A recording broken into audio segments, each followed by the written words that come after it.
this is going to be controversial. Oh. And I'm not saying people need guns. I'm not saying people should have guns. But if you've never shot like bottles off a fence, You're not living. you're not living. I love that, and I 100% agree. Yeah, I it's cannot. fun. I think we need to. Okay.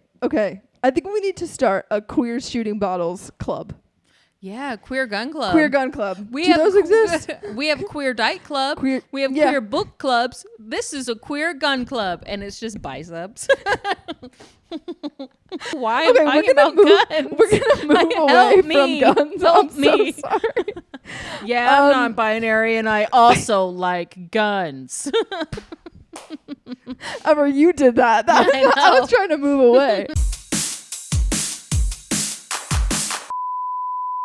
Okay, everybody, we're on the Yenta podcast. We're on the Yenta podcast where I get everybody's juicy secrets. Yeah. Today on the Yenta podcast, we have Ever Mainard. What? Telling a lot of secrets. Yeah. I've been racking my brain about secrets. It's honestly been stressing me out. No stress. Like, just chill secrets. I was like, I wish I had good secrets, and maybe I'm we sure should you just have get into it. something. Well, we'll start. You have some time. Yeah. We'll start. We'll And I'll schmooze a little bit. Inspired. Yeah. Yes, and inspired by that. Usually happens to me, actually. Okay, I good. like think of secrets as we're talking. I'm like, ooh. Yeah. Well, first let's have the listeners get to know you. Well, actually, what I want to do, and Okay. I bear with me for a second, is just say the story of how you've come to be on this podcast, which is that I saw you on Instagram maybe a few years ago now, and I was like, Ever's amazing. And then I saw that you were teaching a comedy class before I ever started comedy. Do you remember this at all? Yeah, at my house. Yes, at your house. At my house. Well, that was even before that. I reached out to you. Were you not able to make it? Yes. Or yeah. Exactly, because Yeah. it was like I was still in New York, and you were doing it in LA, and I just thought you were great, and I was like, if I'm gonna take a comedy class from anyone, it's gonna be Ever Mainard. And then I couldn't make it. Yeah, and also I was like, that was pre my name change. I didn't. Like, whoa. Yeah. So you might like really not remember it. Pre my chosen name. I don't know how you say it. Yeah. But yeah. So pre comedy, pre chosen name, and then when after I started doing comedy, I had you on my first ever show that I produced. It was so fun at the Crow. Yeah, at the Crow. It was a packed show. It was really good. right? Really fun. On a Wednesday night. Yeah. It was called Queerly Funny. It was a cute show. We kind of discontinued that because I'm tired. I'm doing too many things. You're tired. It's also like I have to go there tonight for a show. Oh yeah? And I love the space. I think it's gorgeous. But when you live like, here and like are on the east side of LA. Like where all the cool kids live. Yeah. Versus like Santa Monica, which I always think like rich tech money kids. Yes, that's so real. It's like 45 minutes to an hour, and it's like I'm tired. You're tired by the time you get there. And then you have to work up your energy to do the show. I'm like, I'm driving an hour and I'm doing 15, maybe 8 minutes. Yeah. And getting paid $8. No money. You're losing money on the gas. Like you think you're I'm at like I'm negative like 5. Yeah. And I drive like no big deal, but I drive a Bronco. Oh. And it's actually, I saw that car. It's a nice car. Thank you so much. Yeah. At the JCC in Silver Lake. Dude, JCC is where it's at. They do shit there. They do. Yeah. And they're really nice. Good. Whew. The Bronco though, going from a Prius to an SUV is I used to go to like Palm Springs and back on like half a tank. Yeah. And just cruise around and then now it's like maybe 18 miles a gallon. Maybe. Ooh, that sounds like... Feels like 1998. Yeah. What made you switch to the Bronco? I've always wanted one. Yeah, and it looks cool. Looks dope. I ordered it in 2020. Uh-huh. And it came in 2023. Wait, what? Yeah, Ford messed up their ordering system. And then there's so many defects. I guess I'm not supposed to say that, but... Yeah, don't get a Bronco is what it sounds like. I mean, maybe get one that's like 2024 and up. Okay. But I feel like there was so much pressure to put them on the market that they're like, well, just get them out here. even if it's garbage. They had some, and then the roofs leaked, so then they had to recall all of those. I just had my windshield recalled because they didn't glue it down. No. I was like, oh, that's a pretty big deal. This is like a $40,000 car that's half broken. Here you go. What show is it? Sweetheart show. I think it's gonna be stoners. Oh, fun. Yeah. How do you feel about doing shows for stoners? I don't mind doing it, but I don't smoke a lot. Yeah. Okay, this feels like a ghost story. Yeah. I'm not good at rolling weed. I have I'll buy like some pre-rolls and it'll last me months. Last night I was like, I really need some fucking weed. I was stressed the fuck out. And sorry, I'm trying not to swear as much, but please swear. Okay. Swear more. And I take down my I have this like wicker basket that was given to me filled with spices, but and it says spicy on it. And that's where I keep all my weed, cigarette. That's my spicy Your basket. drug drawer. Yeah. And there was no pre-rolls. And I was like, man, like I really wish that I could find a joint. And this is so weird because I know the cabinet. And I honestly felt really creepy. On the top shelf, suddenly there was a Ziploc bag with like a barely smoked joint. And then this little mustard glass jar filled with 2 cigarette butts and half a joint. And I have no idea where it came from. Like it just appeared in the cabinet. And I was like, this is creepy as fuck. So I don't know if it was like kind of like plastered on the wall somehow.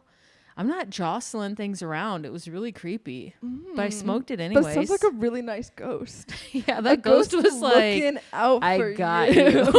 Like, Ever, I know you're going through a really hard time right now. But also, I was like, why would I save cigarette butts? So there were cigarette butts. What a terrible thing to say. Yeah, I was like, ghost, what is this? The ghost is like loose squares over here. It's a fucked up ghost. I know, but I don't know. And then like the weed was so old that it was like barely smokable. And then like the feeling afterwards, I was like, I gotta go to bed. Yeah, like I feel uncomfortable. You're like seeing ghosts. Yeah, I was like, I need to be asleep right now. Ghost, please leave me alone. But yeah, weird that you brought that up. Do you smoke a lot? I don't. I used to smoke more, but I keep finding myself doing these weed shows that go terribly. And they're so long. They're so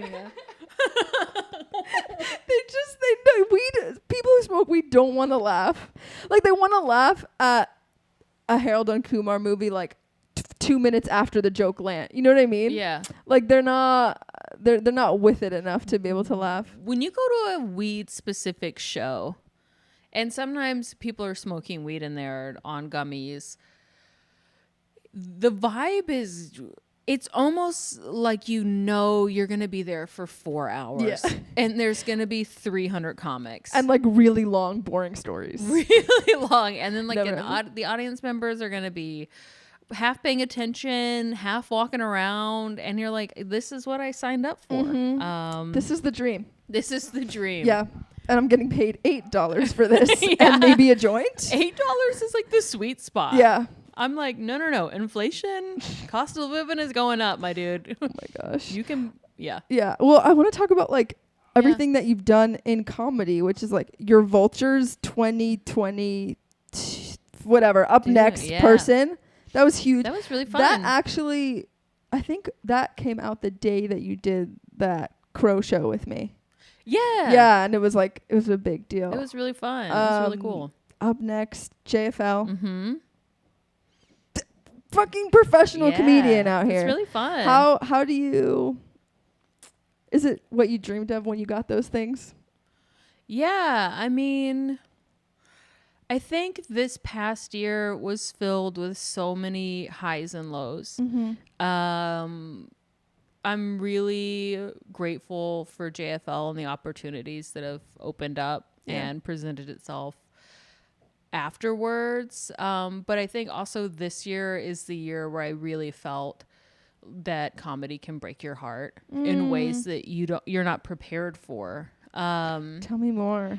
After JFL, I went to New York and I screen tested for SNL, and it went really, really well. Yeah. Like beyond expectations, really well. And then I ended up not getting it. Obviously, I'm here, and I think that Hey, you wouldn't be here if you got on SNL. well, I would ever? be in New York. You wouldn't be on my podcast. Yeah. But it was like a surreal experience Yeah. because like you hear about, you know, the people that are on it, and you know, like we know some people that are on it. Like the audition process is terrifying. Mm-hmm. I remember not getting you don't get your call until the day of. So they fly out the night before. You're in this hotel across the street. You don't know who else is there, but then like you're out and you're like out and about and you're like, you're here for this. And then so you kind of know who's also there. Oh, wow. But then I got my call time at like lunch at like 12 p.m. Had to be there at 4. And then you're in this green room. They don't tell you anyone else who's there. At 30 Rock? Mm-hmm. They don't tell you who else. Yeah, they don't tell you who's there. They don't tell you where you're up at. They don't tell you any kind of time frame. You're in the green room of like other cast members. And of course, like everyone's like popping their head out to see who else was there. Huh. Wait, so you're hanging with like current cast members? No. They're not there. Oh, okay. It's off season. So, right. But as like holding rooms for everyone, you're in these green rooms. So you're like, wow, like imagining what your life is going to be like. Yeah. And all of these executives are coming in and out of rooms and you're there. And I remember like reading autobiographies of like cast members' experiences. And I think I went on that stage at like 9:45 at night. Whoa. From 4 p.m. Uh-huh. And you got called at 12. Yeah. So you were really like so it's 10 like hours. A whole day of nerves. Holy shit. And then just trying to figure it out. And it was like, I'm grateful for the experience. I was on this stage and I was like, this is like weird as fuck. Like you don't know what to really expect. And yeah, I mean, had really great meetings and really great connect. Like, you know, you make the positive out of whatever. And like, did you audition in front of Lauren? Yeah. How was that? It was great. Yeah. Like I made the table laugh. I made, you know, and I was like, okay, great. Can you say what you did in the audition? I just did like 5 minutes of, so most of them had saw me at JFL. Mm-hmm. And then Lauren saw me at Dynasty here. Hell yeah. So that was really cool. Wow. And then like your hour? No. Oh. They like the showcase. Like you get like 5 to 7 minutes. So I did part of those jokes and then some character work. I don't think a lot of people know that, but like I studied at like Second City and IO. So I used to do a lot of big places. Yes. And just did some like character work. And it was one of those moments where I was like, wow, I'm really like, this is a dream I had held on to for like, I think since I was like 12. Yeah. And I'm in this moment and it feels like it's a pretty good possibility, you know? And then when I didn't get it and I was just kind of like, okay, like it was like a moment of acceptance. And I think that was truly one of the moments that broke my heart in my life. Like, I think I can think of 3 times where I felt that sorrow. And when you're in these moments of like so close, you know, seeing that thing that was like right there and knowing it had nothing to do with me is like fucked. You know, like it's something you gotta come to terms with. And it's hard to let that go. It's like a breakup. Like, okay, it has to do with how many cast members they're hiring, the cast dynamic, what they're specifically looking for. And it's all of that comes into play. Yeah. And I think that's a lot of like comedy and like acting. But because of that, I got other opportunities through the people that work there. So that's been really nice. Okay, that's big. Those those for sure I've signed too many NDAs to talk about. I wish that was a secret. I did sign a lot of NDAs to say I never showcased for SNL, but I was like, fuck you guys.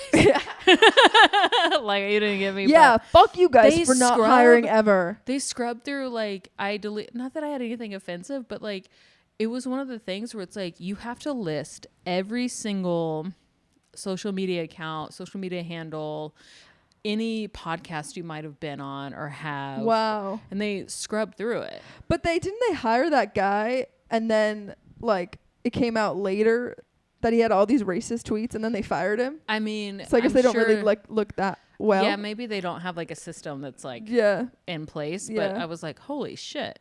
But it makes sense. That makes so much sense. Yeah, they should do that. Yeah, you should be doing that. They should do it better. Yeah. And not. A lot of places should be doing it better. Yeah. You know. Wow. I can't even imagine that heartbreak. The adrenaline rush was intense. Yeah, I'm sure. And did you improv at all on the stage, or did you kind of know? Like, you knew what you were gonna say. There's some improv I'm sure you could do, but in that moment, because I do a lot of like riffing and improv, like when I'm on stage. But in that moment, it was you have 5 minutes. Use every second. Yeah. Every minute really counts. And like, what's weird, it's like, do you need a microphone or anything? I really wish I didn't use a microphone because it was just a boom mic. Mm-hmm. And I was like, this is a prop. Like, I don't need this. Yeah. But you did. I used it because I was like, what am I supposed to do? No, take this state. You know, like. Yeah, I mean, you're so used to doing the mic. Like holding it would feel very weird for the first time to do that at the audition, not using the mic.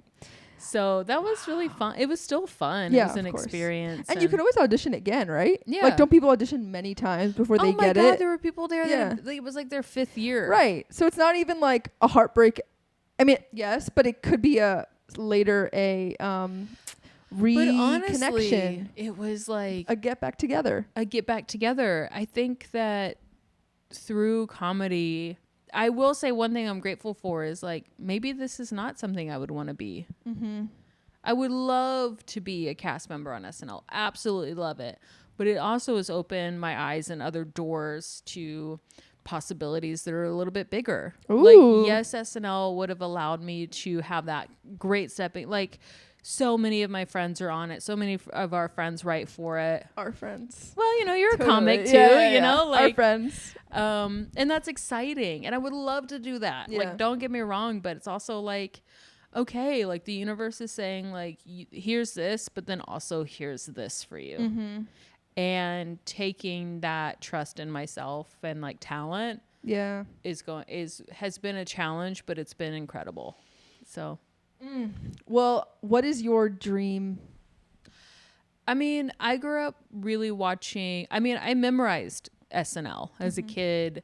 I would watch Mad TV, and I would somehow memorize Whose Line Is It Anyways, and do the things at school. But everyone was like, "You can't memorize Whose Line," because it's like improv, right? But I just remember Colin Jost and like. No, not Colin Jost. Colin, he's a tall guy and there's a short guy, and then Drew Carey, Wayne Brady. Anyways, who cares? SNL people? Not on Whose Line. Oh, okay. But I'd always wanted to do that, and then like to have a career like Danny McBride or Will Ferrell or even Molly Shannon has been a dream of mine, and it's interesting and it's really frustrating that as like a person who does physical comedy that is not born male, I identify as non-binary. We'll get into. We're gonna get into that. You know, I'm like a masculine of center person, and I'm a butch dyke. Mm-hmm. And I notice like when I put myself out there on the internet or like any tapings that I do, the comics are always like want to be Chris Farley, Tim Dillon, and then another guy. And I'm like, why is it that only a man can inhibit their body comically and have confidence in it? Yeah. They're not being like, oh, and I've never met Tim Dillon. I don't even know his comedy. I don't know it either. But it's like, well, why are you saying Tim Dillon is like Chris Farley? And you know, stupid. But for me, it would be doing like an ensemble feature, like a comedy feature, like Ghostbusters, a Talladega Nights, Righteous Gemstones, and then getting like my features bought and performing in those. Which love that. Yeah. So do you write features? Mm-hmm. Oh, okay. Yeah. Okay. That's what we're manifesting. I mean, it's like, maybe okay, after this strike, like, after the strike, obviously. Yeah. No. But it would be great. Yeah, I feel like that is. I'm seeing, like, you know how Judd Apatow just puts all of his friends in his movies. Yeah. So I'm seeing that for you. Thank you. But with like a whole cast of queer, non-binary, That would be dope. diverse, like actual people, and Yeah. not just. I love Apatow's movies. I'm not gonna lie, but not the same people over and over. Not just famous people that you already know. Yeah. Is that kind of what you're going for? Like cis white hype people. Yeah, White people. Like, let's be honest. Yeah. Oh, 100%. Like all men. All men. Yeah. So the thing is, I love those movies. I wish I didn't love them as much because I know they've like also.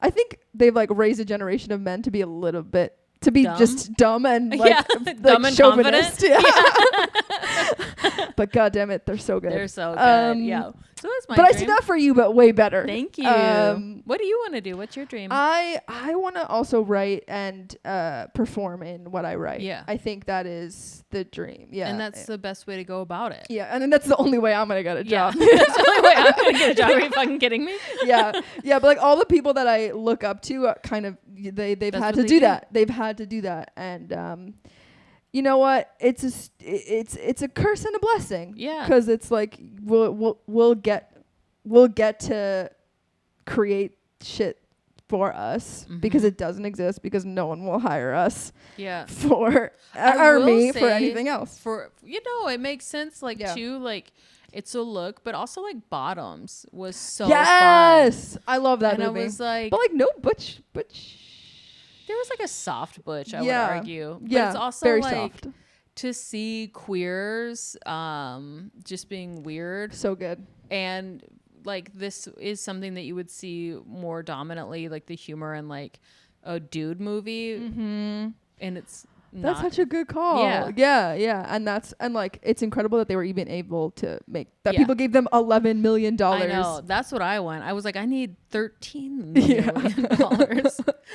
to make him. No big deal. Yeah. Can you believe that's like micro budget? I cannot. I don't understand this industry. I was like, okay. It's crazy.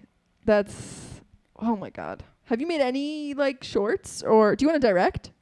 I don't know if I'd want to direct. Okay. I was working on a short with Courtney Carwall, and that was the first one I've ever do. And it's fun. It's interesting. I find it challenging to be like, okay, I have 7 minutes to tell a story. Yeah. What about you? I have not. Yeah. I played Hot Dyke #2. Ooh, that's exciting. On a short. That's that fun. Premiered at Outfest this year. Hey, that's fun. but that's all I have. I mean, I think that's great. Yeah, it was fun. Wait, let's talk about your non-binary journey. Okay. If that's okay with you. Yeah. How did you, we have like a lot. I mean, it's like you're either queer or you're Jewish if you listen to this podcast, or you're both. Maybe you're both. Hi. Or you're not. Actually, we do have some non-Jews and non-queers according to the reviews. That's great. I know. We're working on expanding our audience. That's fantastic. But you're like, yeah, you're okay. You gotta get going. reviews. Like and subscribe. Listen, we appreciate. Yeah, follow. The reviews. Get that. Yeah. We're pop it up on the algorithm. Yeah, baby. yeah, exactly. But yeah, I think a lot of people are interested in like the non-binary journey and experience, and something that I've also I'm working with on. Tell me about your journey. When did you realize you were non-binary? I think that it's interesting because I think up until recently, the vocabulary and coming to like, there's been two spirits. There's been non-binary people for eons. But when you think about the cultural zeitgeist and the vocabulary that we use, it's only been, I think, recently, 2019, 18, that it started populating up. And then now it's like, there's education that comes with naming it. And then the same thing goes with like queer history, any queer history. Yeah. Kiki Butch, Bull Dagger, this whole gamut of naming and nomenclature and identification comes about. So as like a kid, I've never identified with this body. And it's something that I fought against my whole life. And I didn't understand. And I don't know if I'm trans. I don't know if I'm going to make that journey yet. And, you know, when I got my breast removed, everyone was like, are you going to start taking tea? Yeah. And I know they were being encouraging and like excited for me. And I was excited as well. But I was like, I don't know yet. You know? That's okay. And that is okay. More than okay. Yes. Yeah. And like for me though, like as a kid, I was always dressing up as my male counterparts, like my cousins, and not like feeling like I was just ashamed. And I was always imagining myself as a boy and like what I would do as a boy or male. And then when I moved to Chicago, that's when I finally came out. I went through like a weird, everybody did in 2007. Like the fashion was questionable. And then I find like it took me a long time to feel proud to be a butch dyke. And I feel like I'm really going on here, but it's something that I've just been immersing myself with, and especially like writing a different solo show. Oh. And it's about like identity and queer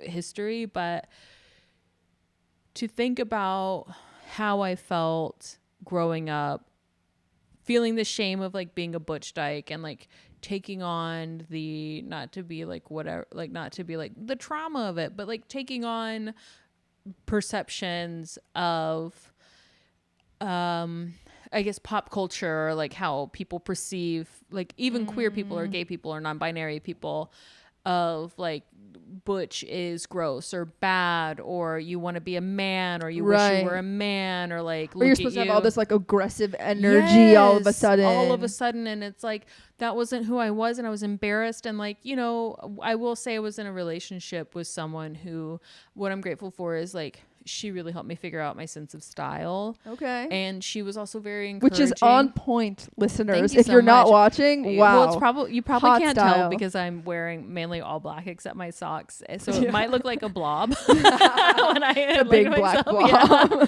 Hello. It's working. Thank you. Also your dyke hats. We have to plug those. Yeah. I'm working on a shirt right now. It's gnarly. I've been hand sewing dyke and fag hats, and I just made a butch one that sold like that, making thumb dykes.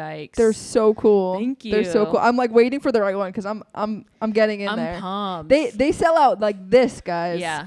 Plug the. It's Dyke Stitch, DYKE Stitch, like Yeah. STITCH. And you ship everywhere. US. I can US. ship internationally, but it's more expensive and Okay. it's a little hard logistically, because if you want insurance, it's like $40 Ooh. versus like 20, but you don't know if you're gonna get it. But no, like long story short, this person helped me with like an undercut. Long hair, kind of undercut, like a Berlin DJ. And then during the pandemic, or like right before it, I just got a severe bowl cut and I loved it so much. And I was like, wow, I feel so masculine and free. Yeah. And then another moment in my life, I was like feeling, you know, jealousy is a tool to help us see what we want. And I was seeing and like feeling nasty and like seething on like Instagram, being like, who are these people with top surgery? Like gross. Yeah. Like this is so embarrassing for them. And then I was like, actually, these are people happy in their bodies. These are people like freely expressing themselves. And then it was like a wake up call. Like, no, you want this and you're afraid to admit it. So at that point, I had already been identifying as non-binary, of like, I definitely don't identify as female. Like, I feel stressed when someone goes, excuse me, ma'am. And recently I had hair that like went to here. Yes, I remember. And I was trying to grow it out to see how long I could do it. And I couldn't, because it was a mind fuck. It really changes your everything. Yeah. Even like this much hair. Like I feel like, because I used to have really short. Yeah, I remember. You remember like buzzed. Like I got a one fade on the sides. And now it's like the longest it's been in probably like cool. 7 years. Yeah, I'm changing it up. Thank you. Yeah. But I still, even like with the little growth, I'm just like, I'm a different person now. That's how I feel. Yeah. I was like, I can't. And then I was like, you know, we're not going to start filming soon. Like, and I called my reps. I was like, can I shave my hair? And they're like, yes. Like, casting didn't like this time. It wasn't because you looked a certain way. So, you know, like now this would be a casting choice. Yes, yeah. Yeah. A very specific this would one. be a very specific Which casting all choice. of my auditions are like, you can't tell what gender they are. I know. If I go out on like another CSI type audition of like a non-binary person that loves computers, that's your cast. That's your role. Oh my God, you haven't. Okay, on almost every single like crime scene, crime investigation show, any type of feature that's like, we need a non-binary person. Let's have them be like the computer analyst, like the goth one. Yeah. The one that's like socially awkward. Ooh, that's real. But they're like a genius, low key. They just don't know how to talk to like, people. Oh my God. Interesting. Mm-hmm. Yeah, I mean, like non-binaries in STEM. Yeah. Like we're repping non-bees and STEM, and baby. bees and STEM. Yeah. STEM bees. We're STEM bees. STEM, yeah. So yeah, that was really it. I think my friends were like, oh, I'm non-binary. My friend Sammy, we were roommates, one of my best friends. And I was like, oh yeah, me too. And then I told my family and they sort of got it. I have a joke about it. But recently I was talking on the phone with my mom and she was talking to her about it and she was like, you know, how do you want us, you know, we're trying our best and I saw your jokes and, Aww. you know, we do want to do better, but how do you want us to refer you? Like, that's why your dad keeps saying bud or, you know, like, you know, and, you know, he still introduces you as daughter. And I'm like, you know, I understand it might be complicated and I appreciate you asking. I'm never going to be upset when my parents aren't doing it maliciously. They're trying their best. And if they say daughter, that to me is the only two people they can say that. But my mom said something really sweet. She's like, we've known since you were little that you don't fit in your body, that you haven't felt comfortable until recently. And that was when top surgery happened. So, you know, it's growth. And this is like a town of 900 people in Texas. That's amazing. That's why it's like a bit like, this isn't like someone who lives in Austin where it'd be even more acceptable. It's like rural.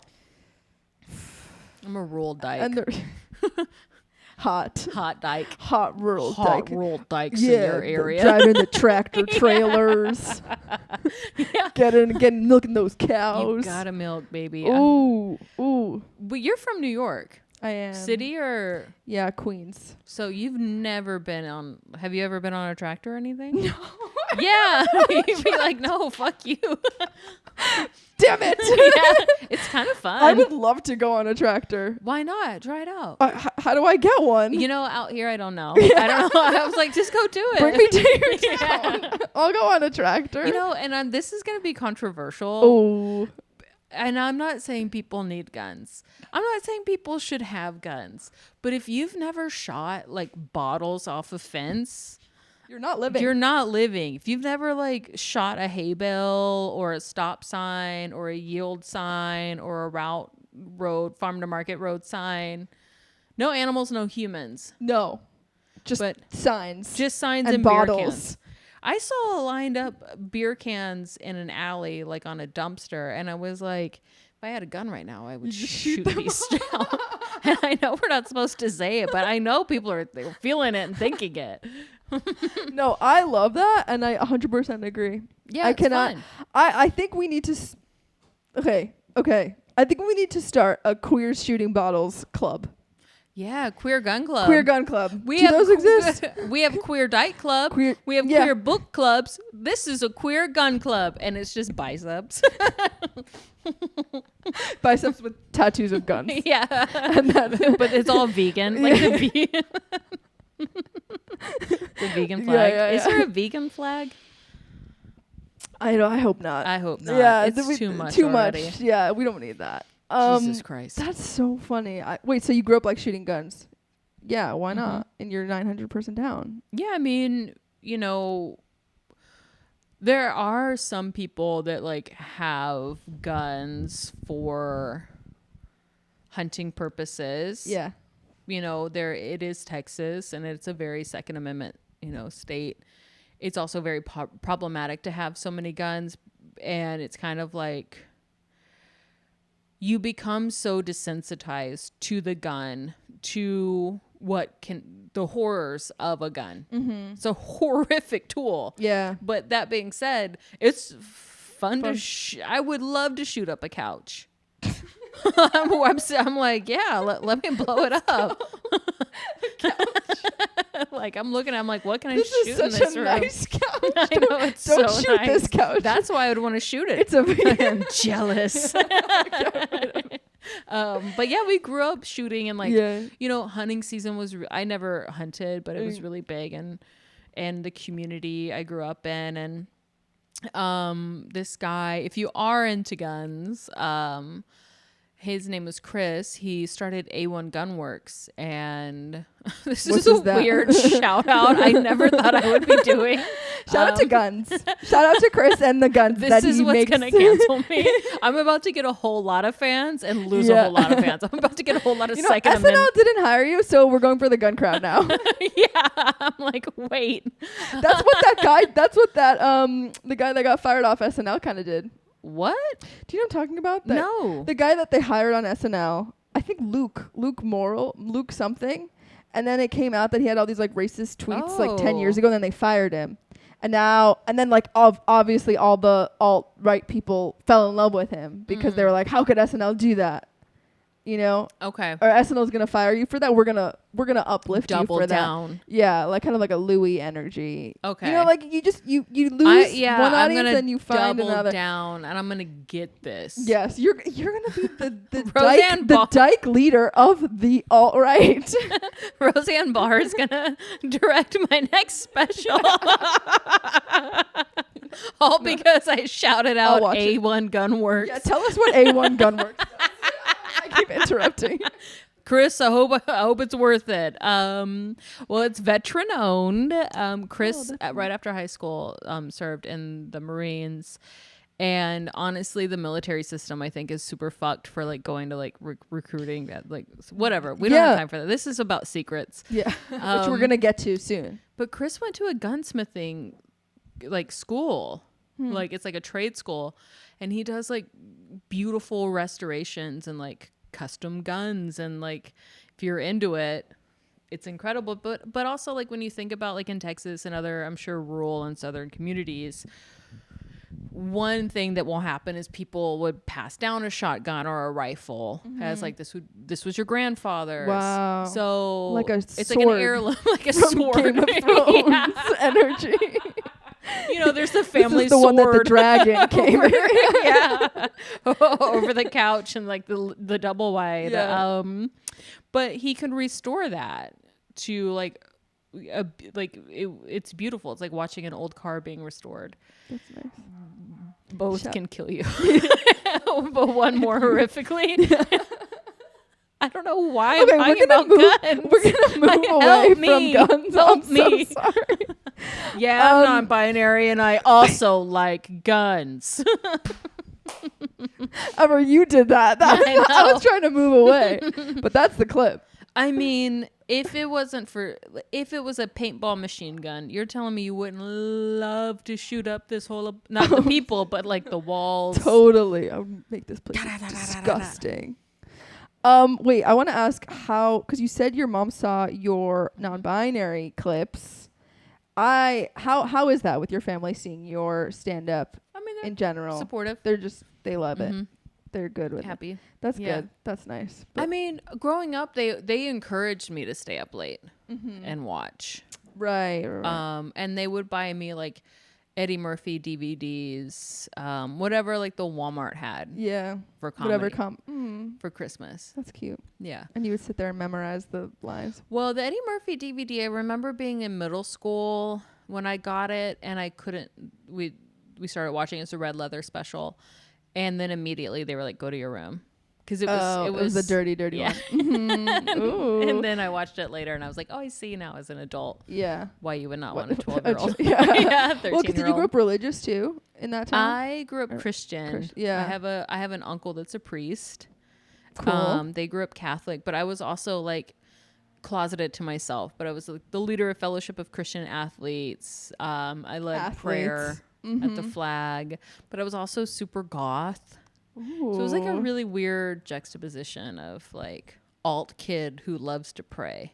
Loves God. Yeah, with love black God. eyeliner. Yeah, and and like a collar with the I don't want to spikes. kiss my best friend, okay? She's a girl. I definitely did. You kiss your best friend? No. Oh. I'm saying like in high school, I would be like, I don't want to kiss my best friend, and then inside I was because like, that would be a great secret. that would be a great secret. I know. Which you don't have.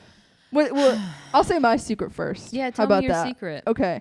I have a list of secrets because See, there's secrets for a reason. You're not supposed to tell them. I know, but I stupidly came up now with this I'm like, podcast. How can I'm like, you do that, and I'm going to look through my friends to see if I can tell any of their secrets. You know what? I know this one person.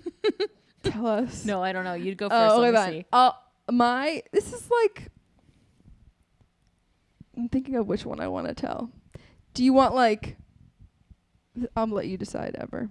Do you want like a high school embarrassing relationship secret, or do you want a current? Oh, okay. Don't even need to finish that. Okay. Current secrets are the best. Oh, interesting. Okay. This is my current secret. I have been not paying for my gym membership. I've been secretly walking in to the gym through a secret door, and nobody. Where's your gym? Don't tell me. Is it? Like I'll tell a you chain? after. Is it a chain? Yes. Okay. I'll tell you. Yeah, because I don't want them to find out. Even though I am because I'm here like temporarily. Mm-hmm. So what happened was I went in the first time to like sign up for the trial or whatever. Yeah. Literally no one. There's a door that if you like are in the parking garage and then you go up through the elevator, like there's no one there at the door. So I just went in and I was like, no one was there. And I just kind of like kept walking. And I've been doing that for a month. That's awesome. And no one has said anything. Good for you. Yeah. One time I worked at a gym and a guy died in a sauna. No.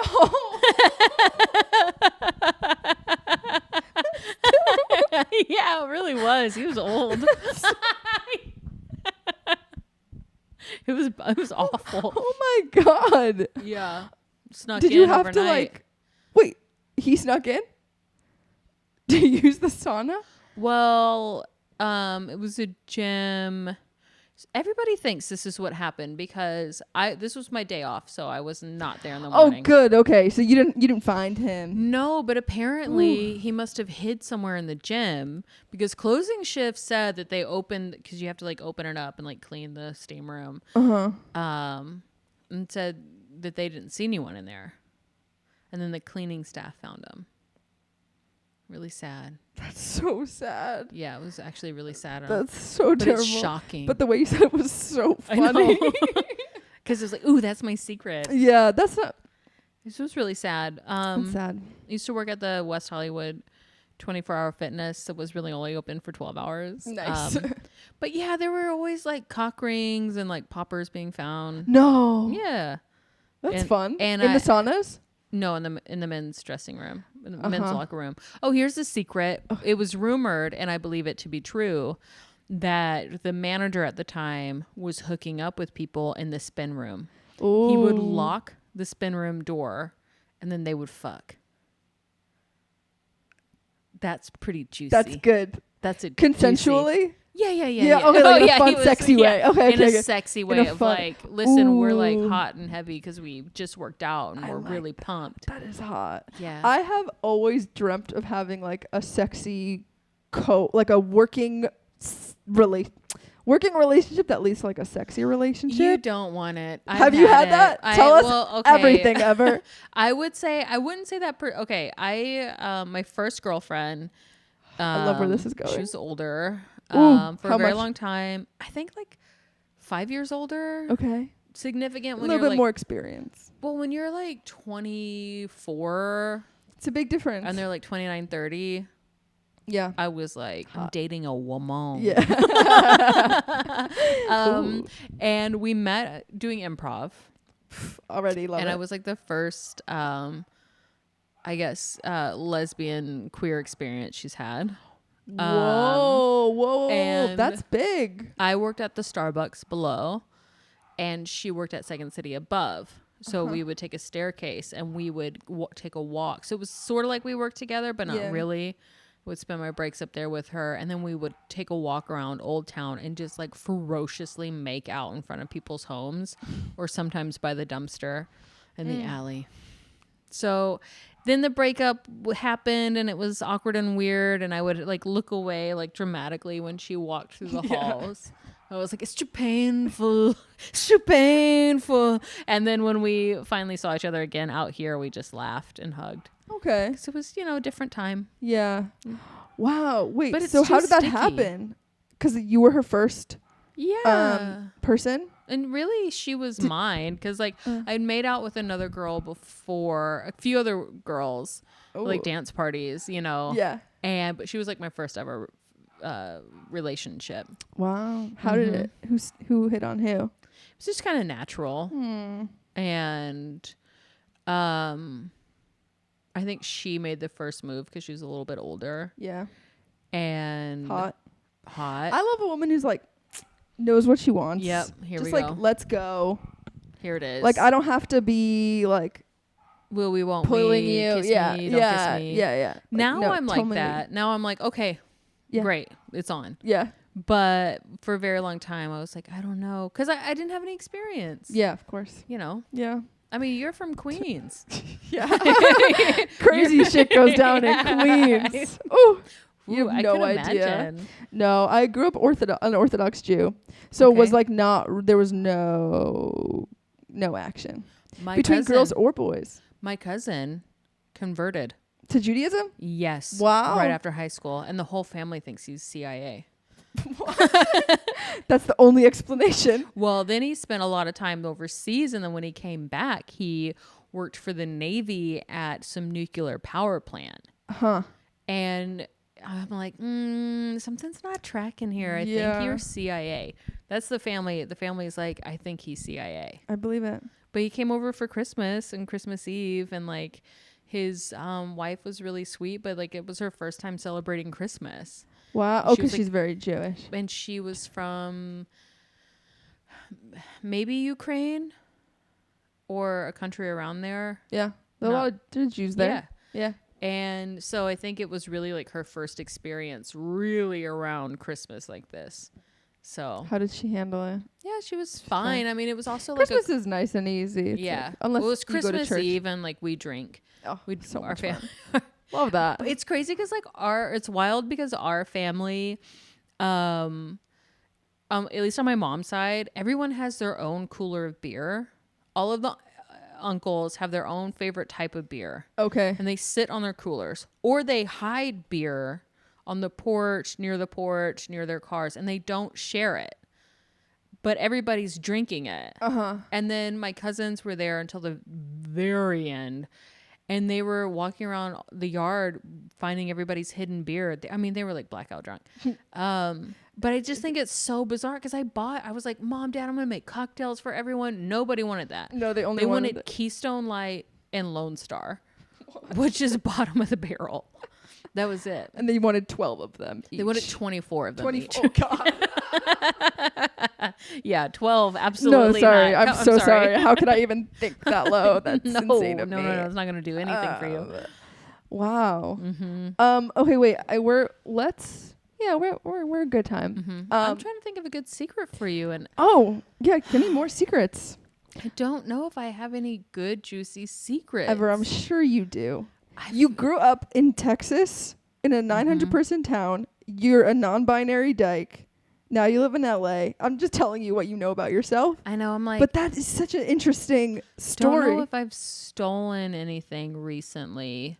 I frequently steal from a CVS, Love that. but I Still? yeah. That was one of my last secrets on this show, actually. Or my previous. And you I know used to what? steal from CVS. I don't feel bad, and I don't think anybody else should feel bad because they're a just $1 billion Go company. steal from CVS, everybody. But they're a $1 billion company. Yeah. They're not paying their workers adequately. No. The prices are everywhere. It's gouged. Mm-hmm.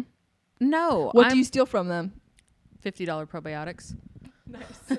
That's like a healthcare thing. Yeah, or dish soap. Yeah. Whatever I need, I steal. I'm like Robin Hood up in that bitch. Like, fuck you guys. What's your strategy? So I discovered this by accident.